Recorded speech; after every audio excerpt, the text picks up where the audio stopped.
I'm probably 6 foot, 200 some pounds like football players, but I never like only my brother and I would fist fight. So yeah, my brother, my older brother, and my little brother I would often protect. But that was What you it. like? You smoke like what, like weed or See, like I always keep it cigarettes? generic that way, even though I know it is legal now, I guess. Not on our campus, but I always just say drinking and smoke. I smoked a pack a day for 10 years, Mm. and then I quit. A pack a day? Hmm. Oh my god. And when it went above $2 per pack of cigarettes, I quit in 2001. So I would get them in El Salvador, Nicaragua for 88 cents a pack. It was cheap. You smoke 2 packs down there, as it was so cheap. Were you ever like sick or anything? Um, I should have been. I had bad sinuses. I feel like I've had bad lungs. So definitely a pack a day. How many come in a pack? 20. So I guess if you're say you're awake for 18 hours a day, that's at least one every 45 minutes. And they put extra stuff in the cigarettes to get you addicted nowadays. Mm-hmm. So that's what's scary. Yeah. Cause I didn't have like vapes or anything back then. No, it was only cigarettes and cigars. That's it. Do you think you would have had got like latched onto that? Would have gotten to you say, Like would you ever like? Do you think you would have had like, you had smoked cigarettes? Do you think you would have had got into like flavors of vapes? Cause oh, right. Yeah, if that was the norm, because now, well, it seems like everything's legal. You can do everything. Mm-hmm. It's crazy. Yeah. I guess because we take federal monies, you can't. But it's it's a different world. Like we got kicked out of school for that stuff. Mm. What did your parents say? They were not happy. They were not happy at all. But I do have alcoholism that runs in the family, so it was definitely real, and that's why when we counsel people, we do the genogram, we do the eco map because it tells you so much about how people can do things. Yeah. Mm.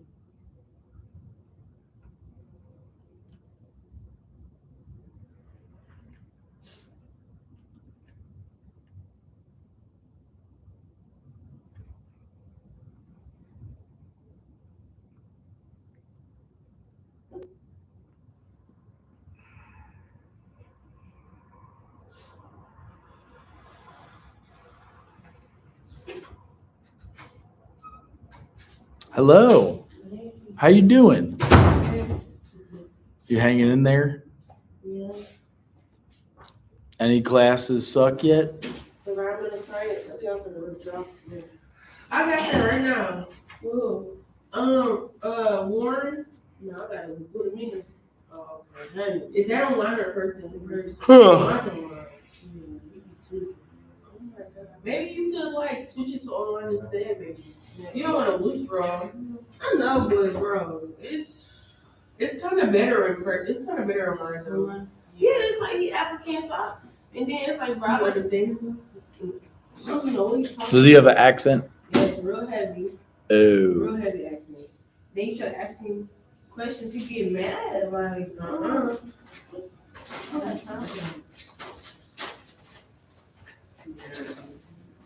And then like the stuff that you miss, he said, I'm never going back over. So he misses. Then I'm in the bed, so I be having to. Oh yeah. What do we connection and closeness with another person? Great. And what are we gonna do when we get that connection? Sabotage. No. Avoid vulnerability like the plague. Also no.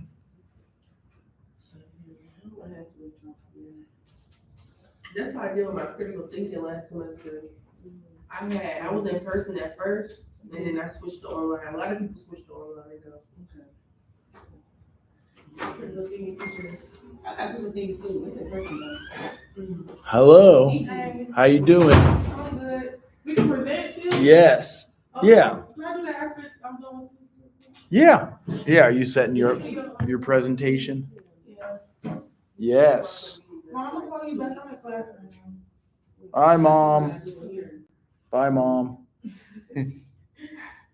She's like, what?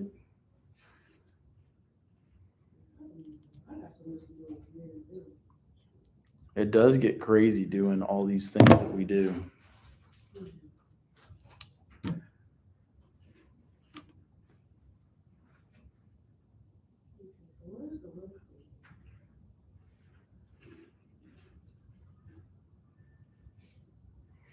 Yeah, the last three things about the baby, you can tell your friend that. If they have failure to form an attachment, sometimes it happens with loss of a caregiver. So, like if mom and dad passes or somebody's incarcerated, failure to thrive, that would be child's weight is below 5% for their age. So, and that could either be organic, like a medical thing, or non-organic, like emotional deprivation or difficult family situations. Like babies sense stress. That's what's crazy. They know. Yes, actually, like before they even like, Come out the before they even womb. have it, they can feel like everything. They do. They really do. So that's why I'm kind of hammering on the ACEs with you guys. Here's some social strengths and hazards. So father's involvement. They should also say mother's involvement because it goes both ways. Yeah. Need for social support, like is maternal grandmother involved? A lot of times they're more involved than the dads. Hello. Playing with the baby. Also adoption, birth parents. So my brother adopted two. I think it's an open adoption, so they know if you do daycare or not, or stay at home parent. There could be infant abuse. That's definitely something to, they are trained to watch out for. And then the appropriate environment. So be able to read what the baby needs, like playing at the appropriate times. What all do you guys know about ACEs yet? Because I'm going to show you some more about ACEs. Here's one. This is a very short and simple one. So let's see if I can get it to. Adverse childhood experiences, called ACEs, are stressful or traumatic experiences that occur in childhood, like violence, abuse, and growing up in a family with substance use or mental health problems. When a caring adult or supportive environment doesn't soften those adverse experiences, or when they are ongoing or overwhelming, they can lead to a prolonged activation of our stress response, called toxic stress. Think of toxic stress like this. Our bodies were designed to escape predators quickly. Imagine you're walking through the woods and you see a bear. Your brain signals your body to release stress hormones like adrenaline and cortisol. Your heart begins to pound and your body prepares you to either fight or run from the bear. And that's useful if you're in the forest and there's a bear. The problem is when children face threats to their physical and emotional safety, and this system is activated over and over and over again. What was meant to protect you begins to do the opposite and becomes damaging to your health, creating long-lasting wear on your body and brain. Children are especially vulnerable to the effects of ACEs and toxic stress because their brains and bodies are still developing. The toxic stress from ACEs and other adversities such as poverty, racism, discrimination, and natural disasters can disrupt the normal functioning of vital bodily systems. Simply put, toxic stress can result in long-term mental and physical health conditions. Not only that, but the effects of ACEs can be passed from parent to child for generations through the biological changes and behaviors associated with ACEs and toxic stress. A person with 4 or more ACEs is twice as likely to suffer from heart disease, cancer, and stroke, 4 times as likely to develop depression, and 12 times as likely to attempt suicide. The good news is that safe, stable relationships and environments and other interventions such as physical and mental health support can reduce the risk of ACEs leading to toxic stress and stress-related health conditions. To learn more, visit www.osg.ca.gov. They were just quoting her, actually, what we watched last week, Dr. Nadine Burke Harris, because those are quotes from her. Have you guys? Hey, it's Jay Shetty. Are you looking for an exciting new career where you can help others and grow as a person? Who is Jay? Children who experience physical, cognitive, or emotional neglect. Anybody seen what happened in North Carolina yet? So they mentioned natural disasters. That's the only reason I'm bringing this up. We probably have to go to this weird website to look at it. You ever go to this one? X.com. Twitter. And so, Helene, it was a week and a half ago. It basically flattened almost the entire state of North Carolina. God, this is fucking unreal. Like, look at that. I don't know if you guys know anybody living down there, but it took everything out. In the mountains, they said there were bodies floating in the water, like 6-foot surges. Like there's water up to here in the restaurants in Asheville. It took out whole road systems like this. So this would be an adverse childhood experience. Like if you survived this, they said there were a lot that had died from this. This whole roadside, I think, was also taken out. It says,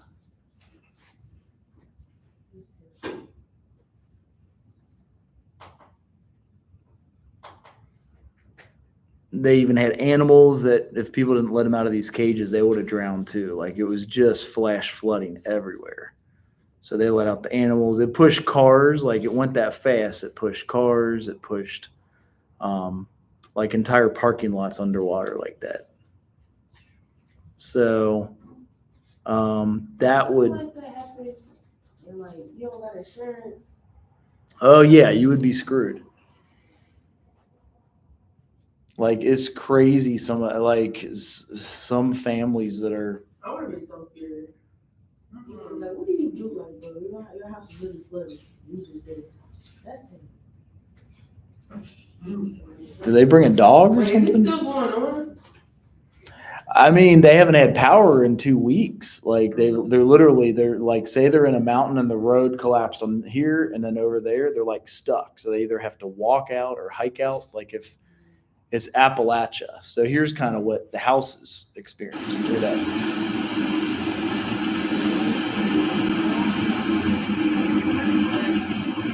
Like, that's crazy. And you never have stuff like that happen. It's just, that would be like a little tiny creek all throughout the.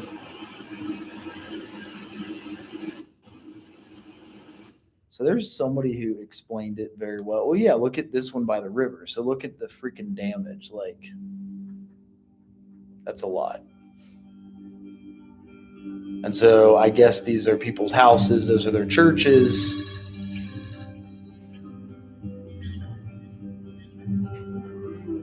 And there's like hurricane winds. So this would definitely be one of the aces. The government's going to give them $750. That sounds like a slap in the face. What? And then we have wars going on. They're sending 150 million to these wars to blow up Lebanon and like Ukraine and Russia and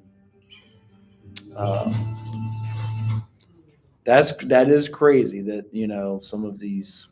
Okay. So they said, I spent a morning helping a woman who runs funeral homes. She had to use Wi-Fi. None of the buildings have power. She had the refrigerator trucks are full. Refrigerator trucks in the hospitals have almost 1,000 unidentified bodies. So there's 1,000 people in some areas in Asheville. They can't cremate them because they don't have power. You got to be able to heat it up to 700 degrees to cremate a body. They can't embalm them as they don't have water. And they can't process the paperwork because they don't have power. So this was, does it say the date? Oh, day 7. So that was probably like this weekend. It all happened like a week and a half ago. Buzzards are coming in to eat you know, it's just weird this isn't on the news. I didn't know that they've cut this off from the news, and you got to go to like Twitter to find it. This dude getting saved out of his car. So it's like an old dude, so I don't know how. Because you don't have that many muscles when you're older. You're just like, I guess they saved his ass. But, oh, shoot.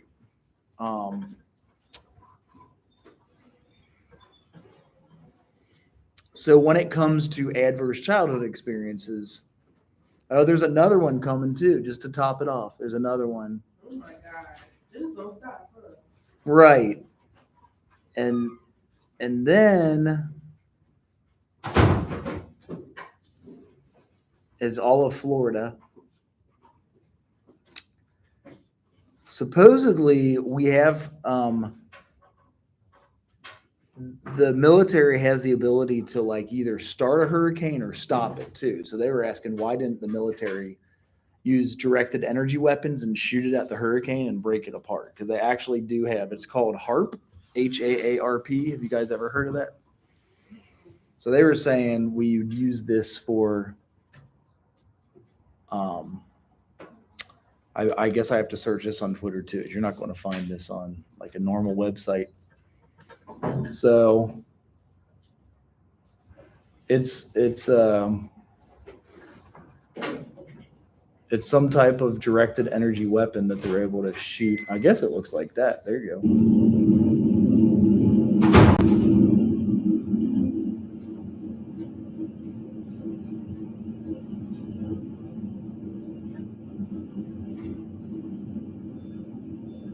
So it's called cloud seeding.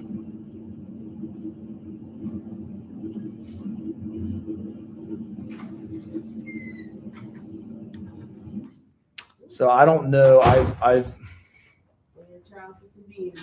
What's that? No. Oh, he's just a honeybee. He's not one of them yellow jackets. He just wants to go make honey. Okay, so here's what it looks like. It was created in 1933. It was the Air Force. Well, maybe they Alaska Fairbanks collaborated to establish this region. This project is designed to change the weather according to the wish of the elites. It's also said that it can even control people's minds. The president of Venezuela has blamed the Haitian earthquake on them, claiming that they have the power to cause planes to crash or disappear. It can allegedly set the whole atmosphere on fire. And now you know that. So conspiracy theory, conspiracy fact, that's kind of where people are going. Like, if they had the ability, this shows how it works. I still don't understand it. Anybody here really smart would understand what this is. They shoot like pulse waves, the real bread and butter workings at poker flats. Okay. So this is up in Alaska. They have like big machines to shoot energy into the clouds and then into the ionosphere up here. And they normally bounce off.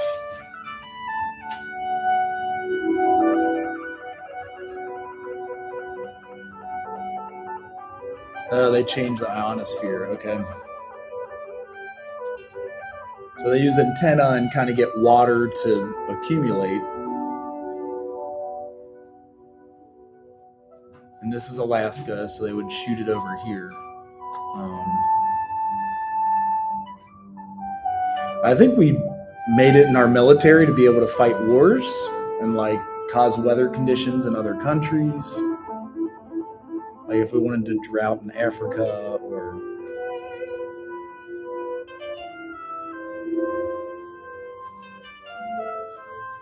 so, like I said, I'm not smart enough to understand everything that they're saying there, but now they are talking about this on about cloud seeding. Dave Malkoff explains. Just another stormy, wet afternoon in Central Florida. But what if you could pick up all this rain and move it where it's needed? Texas or California? What if a laser could start the rain? So you can almost use it to set it off. Matt Mills got into lasers as a kid. It's just innately cool. Now he's part of a team of scientists and military backers on the cutting edge of a new technology, making lasers powerful enough to reach up here into the sky where a thunderstorm is just about to start. In the near future, a push-button storm starter could be a real thing. Just imagining this situation. If there was a rain cloud that was going to pass over an area of drought, and not rain, theoretically induce the rain and get the rain where it's needed. That storm starter isn't the laser beam itself, but rather a popping energy that comes off of much higher power beams than this one. The problem is those pops have always had trouble getting into the sky. Now Matt has discovered a way to get the laser to pop all the way in the clouds. In theory, that's what starts a storm. We created a cloud of our own behind Matt's lab. A few months ago, Matt's colleagues in Arizona got this working experimentally. The next step is to get it to work in the sky. The particles in the air are rubbing together, forming static electricity, and the conditions are now right. And they just need to be triggered now. Does this concern you that you may be messing with Mother Nature and doing something that you don't completely understand up here in the cloud? I mean, I suppose that's always a danger, but we're not even near to the case where it could be dangerous yet, so not too much. It's almost like an on-off switch for a thunderstorm. That's the idea behind it. Right here in the cloud. Yep. In Orlando, Dave Malkoff, the Weather Channel. So I don't know what year that was, but like I said, the amount of death right now, right there in Florida and North Carolina, is causing a definite adverse childhood experience for. All right, so here's what happened. Look at that. So check this out. No denial. No denial at all. So many people see so many things in the sky. And what I'm trying to show people is, I'm showing you what is making them things what you see in the sky. Now, I don't want to blow people's bubbles and stuff, yeah, because everybody's on their thing. But realistically, who has shown you this kind of stuff before? Who has shown you and told you what is making the things that you see? But yet people will still just go in one hand, come out the other hand. Another example. Now, people, let there be no denial in what I'm showing you. Yeah? Spread the truth and let the world know the truth. There is no denial. Now, there's no one that can say anything about this footage. This is 100% real. This is your world. One love. Any of you live in Dayton when the tornado came a few years ago? Did you see any of the damage from that? Yeah. It was crazy, right? Yeah, I was in my auntie house and the tree fell in the car. So that's one of the examples they're giving for adverse childhood experiences. If a natural disaster can cause it, hurricane, tornado.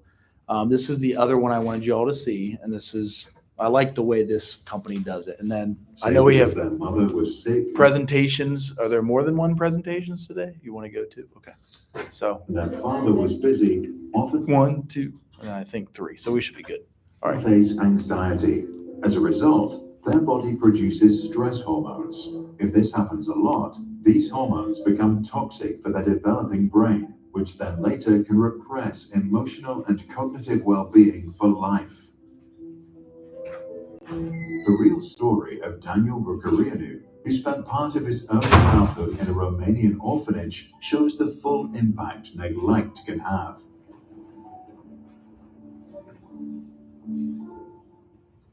The story began in 1966 when Romania's then leader, Nicolae Ceausescu, wanted to make his country a world powerhouse and came up with laws to increase the country's population.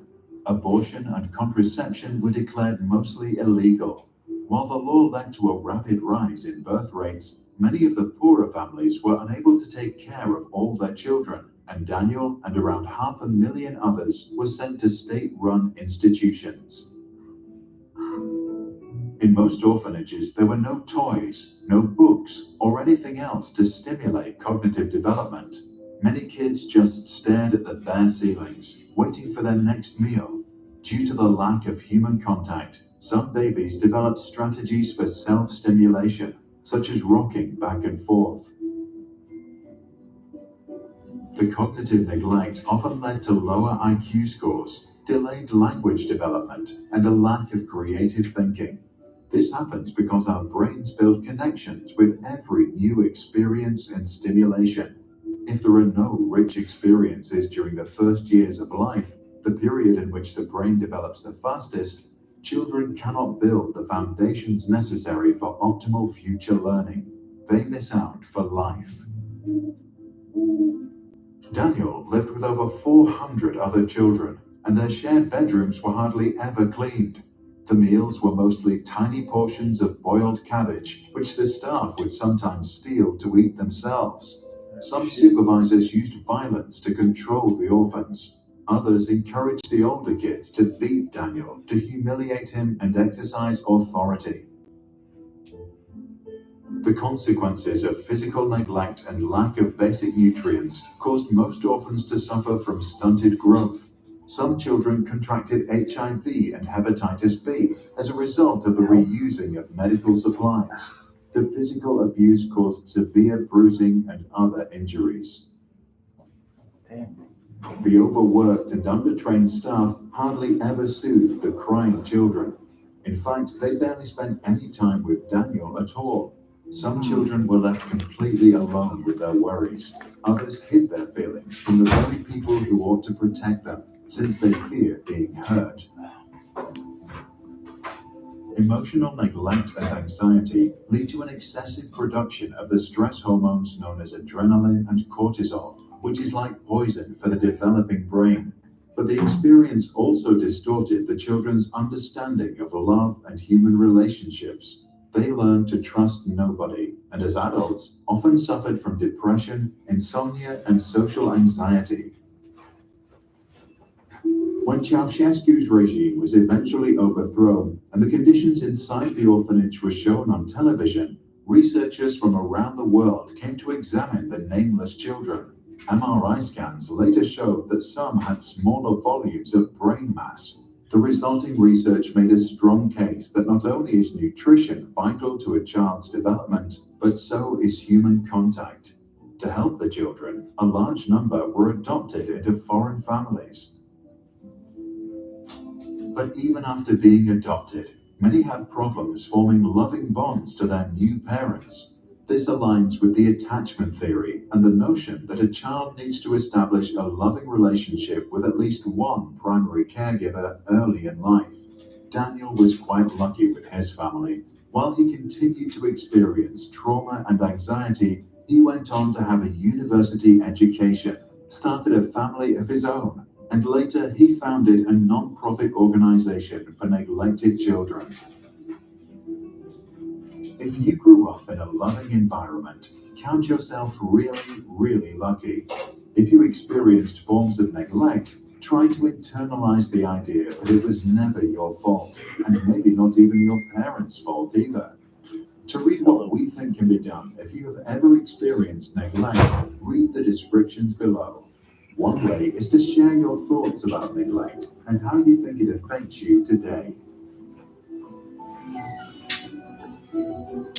All right, who wants to present first, and do you need my laptop? You have your own? Okay.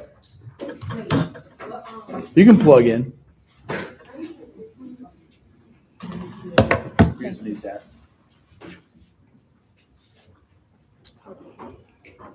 It usually works though.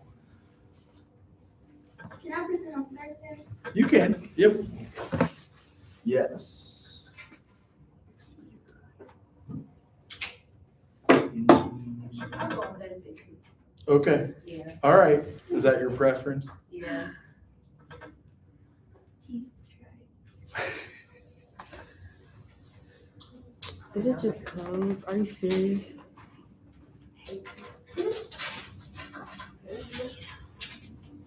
Fall 24. Okay, I found you guys.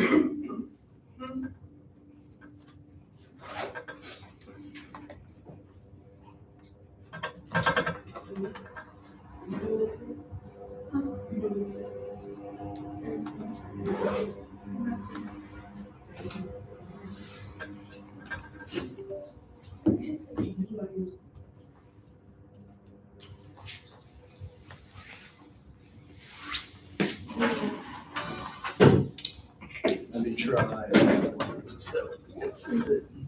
Does that work? Making them a true crowd pleaser. And we guarantee you'll love the quality. We'll try.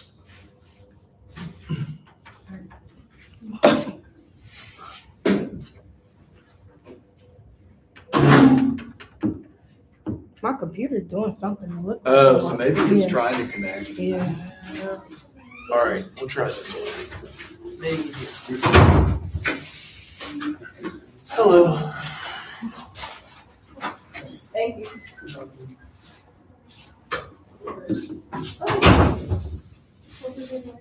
It might do the same as what's your, did you turn it in? Because if you turn it Yeah, I in here, did. it can, then how do you spell your last name? Allen, Allen.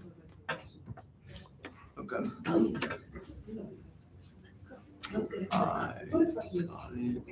Schizophrenia. Yep. Okay. Perfect. Hopefully it'll work on mine now. Sometimes it does play though, I swear. Okay.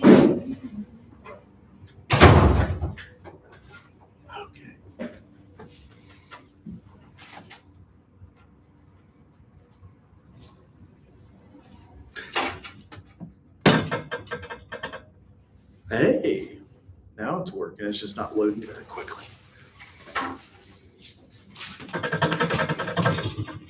Do you want it downloaded? I don't know where it downloads it to. I guess up here. Oh yeah, there it is. Mhm.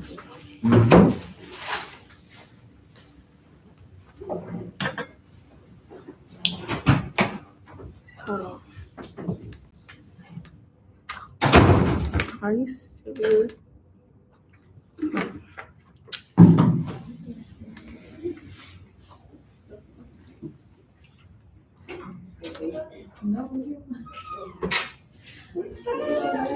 Hourly Amazon employees earn an average of more than $20 an hour with opportunities to grow.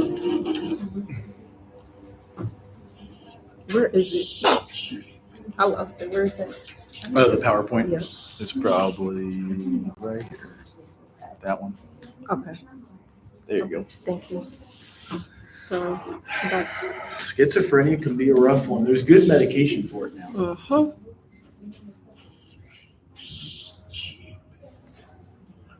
Okay.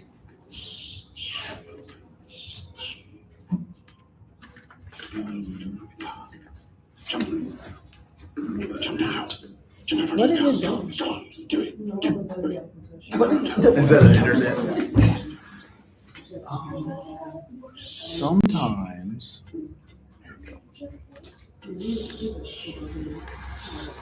Did that work? Okay. Yes.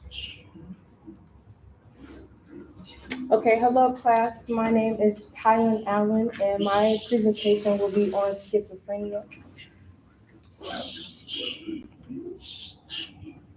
So we will be talking about what is schizophrenia, symptoms and diagnosis of schizophrenia, any cures or medications, and how it is coping with schizophrenia.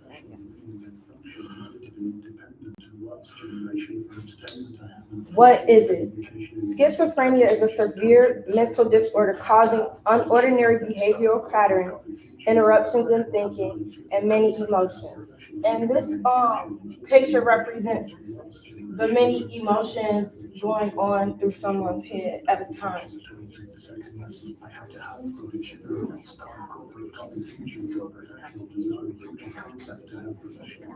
Symptoms and diagnosis.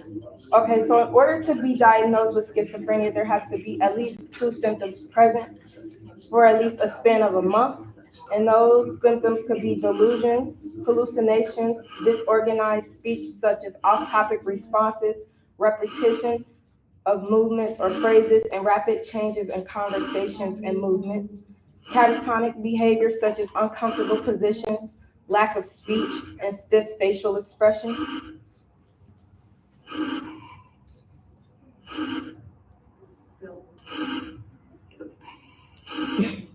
These are probably the noises they hear in their head. Mm-hmm. That is what's going on. That's what they hear. Yeah. They hear that all day long. Yes. So, treatment. Schizophrenia is not considered curable, but it can be treated with antipsychotic medications. Antipsychotic medications work by blocking the dopamine receptors in the brain, which help reduce psychotic symptoms. The medication helps lessen symptoms, but does not always prevent them to go away completely.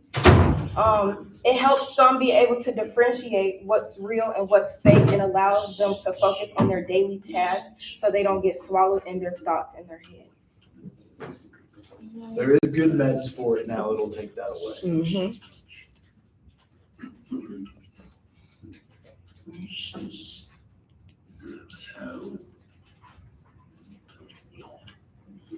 Okay, so coping with schizophrenia. When dealing with schiz, make sure to stay on top of your medicine even if you feel that you're getting better. Going to therapy can help, and for psychosis, the type of therapy that you need is cognitive behavior therapy. And this therapy helps psychosis, and it helps people manage mental and physical issues by changing the way they think and behave. Lowe's knows it's easier to make the right calls when you have the right team. McCaffrey for the tough call. Yeah. This is a big call. 1 second. Big call, biggest call of your life. Wood or tile? Oh, there it is. Which one you gonna do? Okay. So now I have a video. Oh, Lord. On WebMD.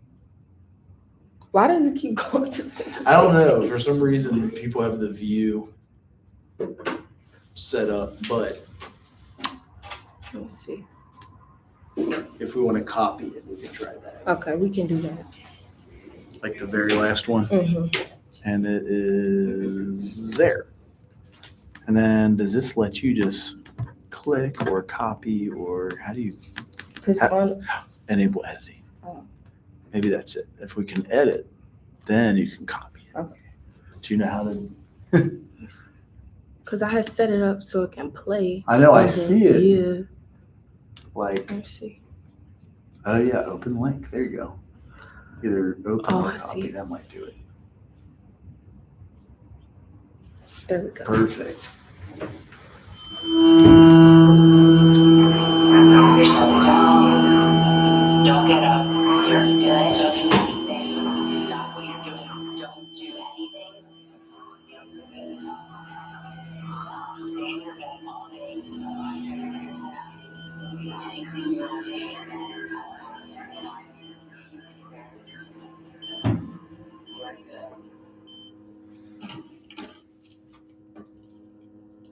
Hi, I'm Michelle Hammer, and I have schizophrenia.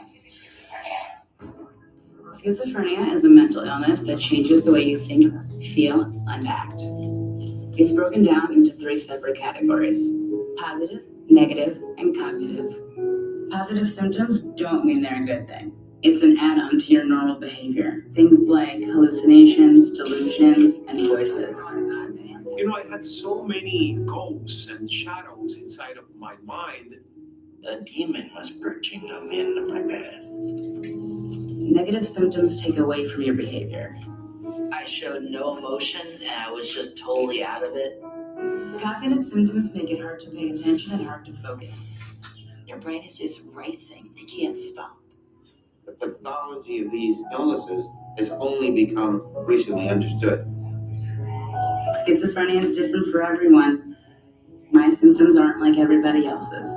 My first symptoms of schizophrenia was pretty much just zoning out, thinking I was in a different place, and it turned into kind of voices in my head that just played me over and over again. I thought my mother was trying to hurt me. I didn't know what to do about anything because I thought everyone had it out for me, so I didn't know who to go to for help. Sometimes I kind of hear a voice more coming from the right side of my head saying, like, everyone hates you, stop what you're doing, don't do anything, nothing.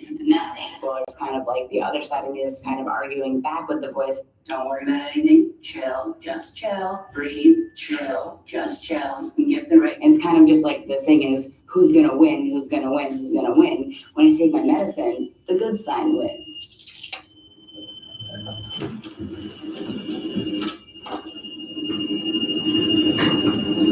I mean, living in the city having schizophrenia is interesting just because, you know, I do hear voices as I'm walking down the street. So in my head, I'm thinking of the person talking to me, but then I start talking back to the person. And then maybe I'll snap out of it, look around, and like 5 people are staring at me. But mostly I kind of just get plagued by thoughts that are just so repetitive in my head, and they just go around over and over and over again. When really I just want it to be nice and quiet and silent. All through high school, I had this like really crazy paranoid delusion that my mother was trying to kill me. Every time she went to try to get me to a therapist or anything, because she knew something wasn't right, I always thought she was trying to ruin my life. So when I went to college, I thought I was free of her. And everything was great, and then all of a sudden, my best friend, my roommate, I started thinking the exact same things about her. So realizing that I had the problem was like the start of the entire thing. And that was the hardest thing to do, I think, realizing there was a problem. At 18, I was told I was bipolar, but I kind of knew that diagnosis was incorrect. So at 22, I spoke to a different doctor, and I was more honest with him, and he diagnosed me with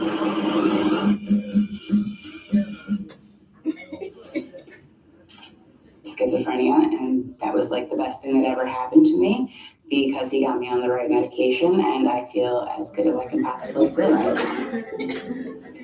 I finally told a therapist about what was going on with me. I had all these problems, and I finally had a name. What's that?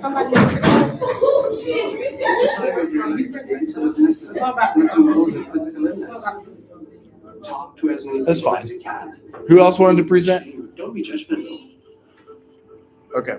You want to go today or I see a Thursday? psychiatrist every other week, and we just kind of talk about things that are going on. Mostly I just share really silly stories with him, and we just laugh a lot. When really he's measuring just my mood.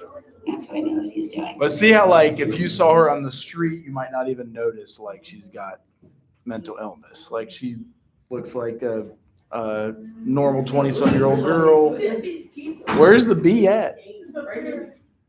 If we open the door, will he go into the... Any questions about schizophrenia? Can bees cause schizophrenia?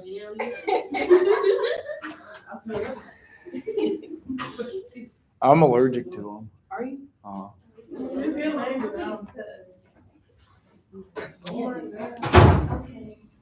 Yeah, it would be hard to be in a big city like she's showing too, like having those paranoid, you know what I mean? Like a big reason when I started my clothing line is that Damn, she's a successful. I looked down the subway train, and there was a homeless schizophrenic guy just talking to himself, and I noticed it was in the same exact mannerisms as I do it. So I kind of thought to myself, what's the difference between me and this guy? And I realized if I didn't have my friends, my family, my doctor, I could so easily be in his position. Part of the reason I started my whole business was to just tell everybody that I have schizophrenia. Showing people you can live a completely normal life, medicated, and be a completely normal person. And my whole thing is, if everyone would just kind of tell people that they have a mental illness, there wouldn't be so much stigma. There really shouldn't be any stigma. That needs to go away. Mental illness is so common. How can there be so much stigma? So I kind of wanted to do something that could raise awareness, give back to the mentally ill homeless community, and just kind of make a difference. Hi, how are you guys doing? Schizophrenic NYC was all made by me. Schizophrenic New Yorker, trying to change the way New York City sees mental health, especially the mentally ill homeless. Donate a portion of the profits to help them out. Yeah. I just pack up my bag, I go over my shop every Saturday, and I just sell my merch, and I talk to amazing people. Yesterday, I met 2 people that work in a psych ward. We had the greatest conversation about psych wards. They totally bought something for me and they took my card and they're like, we love what you're doing. This is so great. You know, mental health professionals love what I'm doing. They always think it's great. And that negative reactions, like one lady came up to my booth last year and says, I can't believe you would name a business this. This is offensive. And I'm a mental health advocate. This is offensive. And she took my flyer and ran away. And I was like, can I tell you about it? I'm a mental health advocate too. And she just ran away. And I was like, isn't that stigma? Aren't you judging me before I even tell you about it? Stigma right there. This shit's pretty awesome. It's not a delusion. You are incredible. Some common questions that I get is, what medications are you on? Mostly by people in the mental health field, they want to know. Other common questions are like, how to handle somebody in a crisis. I mean, definitely never tell them that they're wrong. Don't try to take away their feelings. You always have to be sympathetic. I would try to convince them that they should seek professional help. Find a good doctor, find the meds that work. If you try hard enough and you really want to fix it, you can. Don't take your medication, feel better, and then think you don't need your medication anymore. It took a lot of pride that I had to say, I need medication, and I'm just going to take it. My advice to someone who's going through it is be honest. If you keep telling people you're fine, they'll believe it. I believe there is a component beyond medical treatment that it has to be with education and creating positive voices that can influence and override the negative ones. Anyone been in New York? They have schizophrenia. New York City? They can't be It's crazy. That's a little less crazy. Well, thank you. Any questions? Schizophrenia? Thank you. You're welcome. Do you want this laptop to present? Yeah, okay. That's fine. Let me try to find it now. Yeah, how do you spell your last name? Manley. Now I'm in the wrong one. That's weird.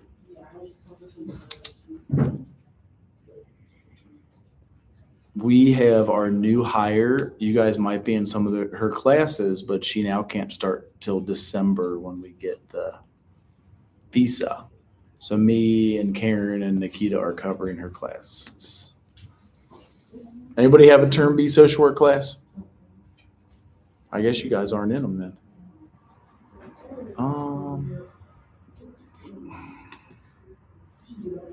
Let's see if I can go all the way down to there. Is that it? Yeah. Perfect. Do you want it downloaded or presented from here? Either one is fine. Whatever makes you feel. I think this way you can just if you want it. Yeah, but it's up to you. If you want the presentation mode, that's fine. The computer's probably out of space. That's what the problem is. They give us some real cheap computers here. Do you believe that? Yeah. I don't know why. Hi, y'all. My name is Alea. I did mine on bipolar disorder. Okay. So this is a table of contents. Basically, it covers what bipolar disorder is, the DSM-5 definition of it, diagnoses and interventions, how social workers are involved, and resources for it. So, what is bipolar disorder? Bipolar disorder was once referred to as manic depression, because I knew it as manic depression. I never really knew it as bipolar disorder, so it's kind of new to me too. And it's a mental illness that can causes extreme mood swings. And then this is just some of the mood swings that it includes. So like deep sadness, moments of euphoria, anxiety, hopelessness, mania, and hypomania. And then these are just the different types. I did my slides backwards. I'm sorry. It's okay. So these are just the different types of from the DSM-5 that outlines. There's a kind where it's like you just had one instance, and that's what the first one is. And then the rest go based off of what is most recent for that person. So not everybody deals with the same feelings. Not everybody has the same kind. And then they all have different criteria too. And then this is the criteria for each one. So single manic episode. This one requires someone to only have one manic episode and no major past depression episodes. Most recent hypomanic episode, they must be actively experiencing a hypomanic episode, must have previously experienced at least one manic or mixed episode, and mood symptoms that cause significant distress and impairment. Most recent episode for manic is current or recent manic episode has had at least one major depressive or manic or mixed episode. Most recent mixed, current or recent mixed episode has had at least one major manic depressive or mixed episode. Most recent depressed is current or recent depressive episode has had at least one manic or mixed episode. And then the last one is kind of a mix of all of them because it's unspecified. I should have chose to present this. It has everything going down. I hate that. It doesn't look right. We can download it if you want. No, it's okay. Okay. So it's a difference between mania and hypomania. Hypomania is a simple symptom of other health disorders, and it's not exclusive to just bipolar disorder. It causes someone to have mild changes in their mood, but only for short periods of time.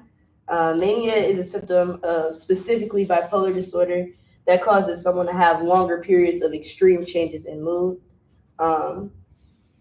Most cases, someone is diagnosed by a healthcare provider, like a therapist, and they do mental and physical examinations as well as taking in consideration genetics because it can be passed down and it can make someone more likely to experience that when they're trying to identify it within somebody. And then there's different types of ways to intervene. So most people are on prescribed medication, so mood stabilizers, antidepressants, things like that to kind of like balance out the mood stuff, like the mood swings. Got talk therapy, family intervention was a big one that I found too. There is no like definite cure for it, but those would help the best out of any other options. And then a social worker's involvement. Basically, I put myself into the shoes of the social worker and thought to myself, how would I help somebody that may have bipolar disorder or a form of bipolar disorder, or they don't know it yet? The first way that I would get involved as a social worker is I would step in and educate them. A lot of people aren't educated on mental health, so they're not able to know how to go out and get the help that they may need for specific things that they may be dealing with. So educating them and their household members is important as well, because it's a family, not a family thing, but it's a group effort. It's not, I don't want to say it's not something that can be handled by yourself, but it's easier when you have help from loved ones, maybe a therapist, things like that. And then I would expose them to different treatment plans and options of therapy. And then that's about it. That's my resources. That's all my information. Awesome. Any questions? What's that? No, you're okay. Anybody else want to go? Yeah. I like how you did the social work involvement. I really love that because I like how you step back and figure out what you would do in that situation. I like that. Thank you. You're welcome. That's what we're being trained to do. So that is good. You guys, and all of you will get that in field, which is kind of cool.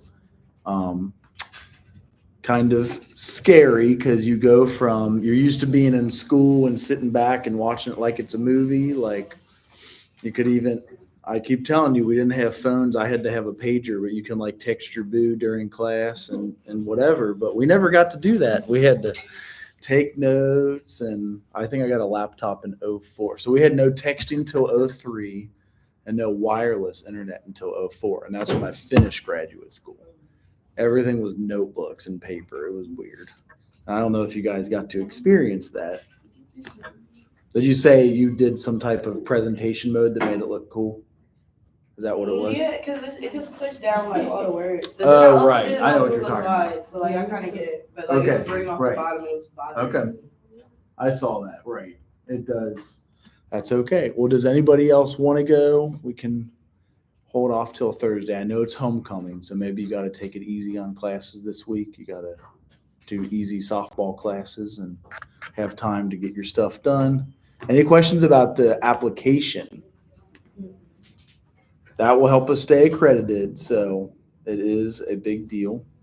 I didn't know how many emails I got while I was sitting in here, so here we are. Well, any questions about anything else? Holy, too many presentations open. Who's all going to UC? Okay. Well, that sounds like a good trip. For sure. Well, that is, if somebody has a